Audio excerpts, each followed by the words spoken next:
For the last week, I've been living with Apple's new iPad Pro, and there are two thoughts I haven't been able to shake.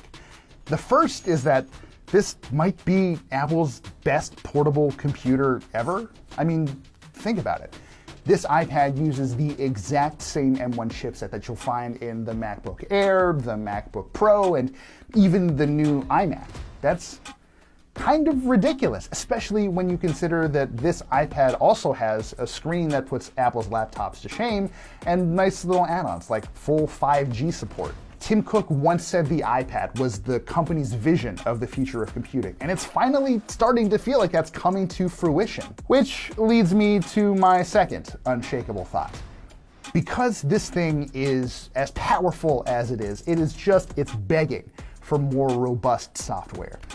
The new iPad Pro really does feel like the beginning of something big for Apple, but at this moment, right now, it's, for better or worse, just an incredibly powerful tablet.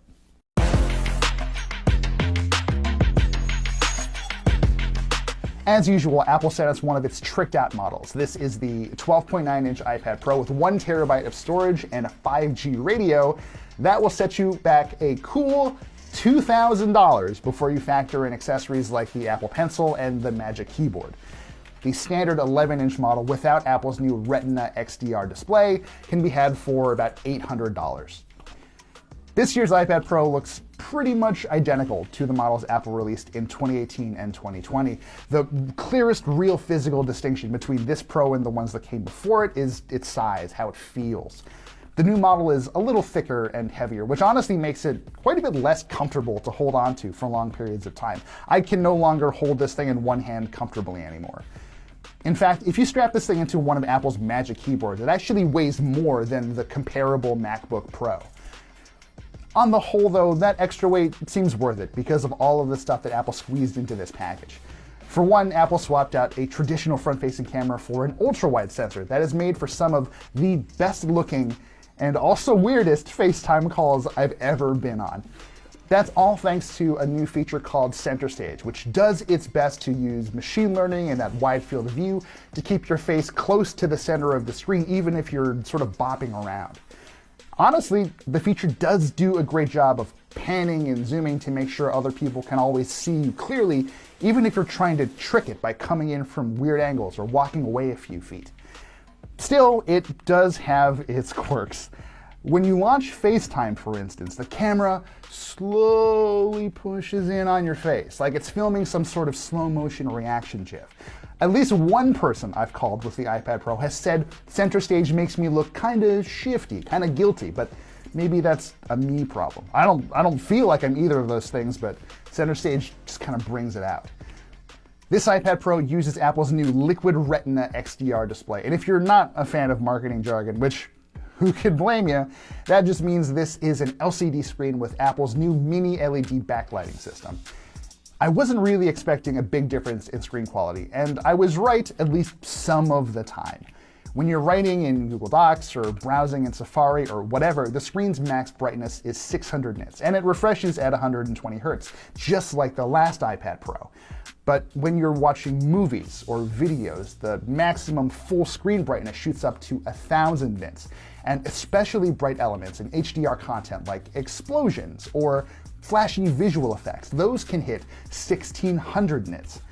In other words, Apple's backlighting system means stuff that's supposed to be dark looks appropriately dark, and bright bits are even brighter. But the palpable difference I'm talking about is only really apparent if you're comparing this iPad Pro directly to something else, and I mean side by side.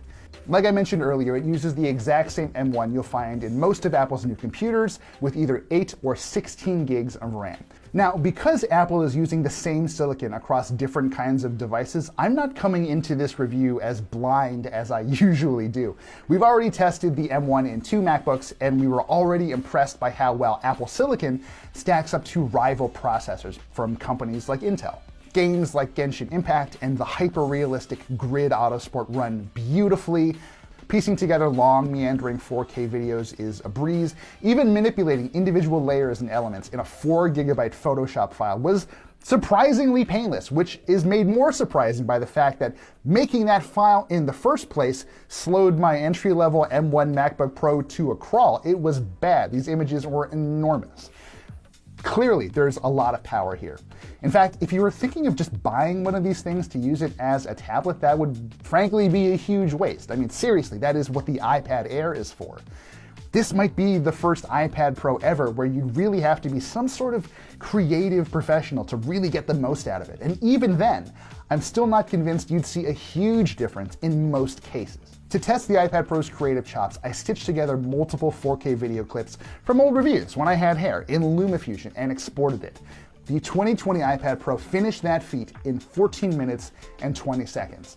Meanwhile, the new M1 in the 2020 iPad Pro completed the test in 14 minutes and 12 seconds. So yeah, not really a huge leap at all.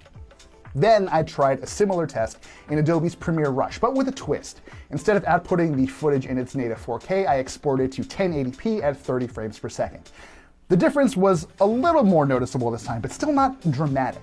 It took just over 6 minutes for last year's iPad Pro, while the new one pulled it off in 5 minutes and 37 seconds. So yes, the M1 does make the iPad Pro the most powerful tablet we've ever seen the company make, but the extra horsepower just doesn't always feel like a game changer yet. And part of that boils down to software.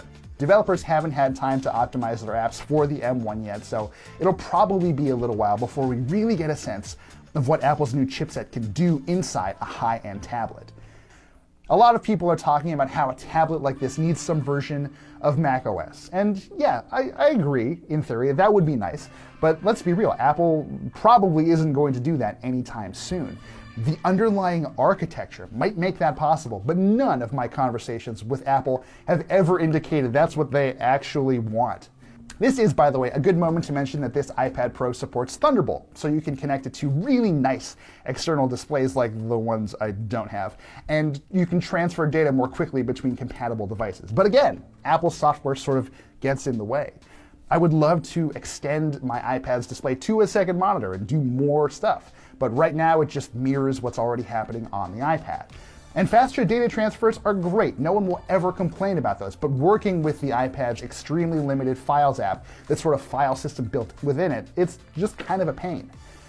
If you're watching this video close to when we publish it, Apple's Worldwide Developer Conference is still a few weeks away, and it's entirely possible that the company will show off new software to take better advantage of the iPad Pro's muscle. For now, we're just going to have to wait and see. There is one more thing we need to talk about, though, and that is battery life. As usual, Apple says you can expect 10 hours of use from a single charge, and I did get that. I did see that a few times. That said, I did also see the battery just tank occasionally. This past weekend, for example, I spent a fairly leisurely afternoon reading articles in Safari, watching about an hour's worth of YouTube videos, poking through some old photos, and doing my taxes.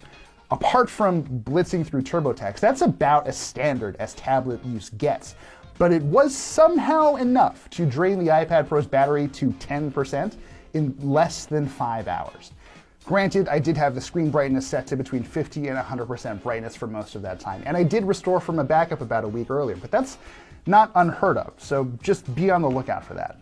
So, with all of that said, should you buy this iPad? Well, look, do what makes you happy. There is no question that this is the best, most impressive iPad Apple has ever built, and that there's more than enough horsepower to future-proof this thing for at least a few generations. It's a relatively safe investment in that way. If you want a front-row seat to the future of the iPad experience, or if you just don't mind shelling out buku bucks for nice things, go for it. There is a lot to like here. And if that's not you, don't sweat it. The iPad Air is still the best iPad for most people.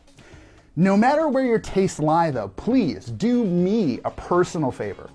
Wait until Apple shows off everything it plans to at WWDC, and then make your decision. As always, we really appreciate your support. Thank you so much for watching, and we'll see you next time.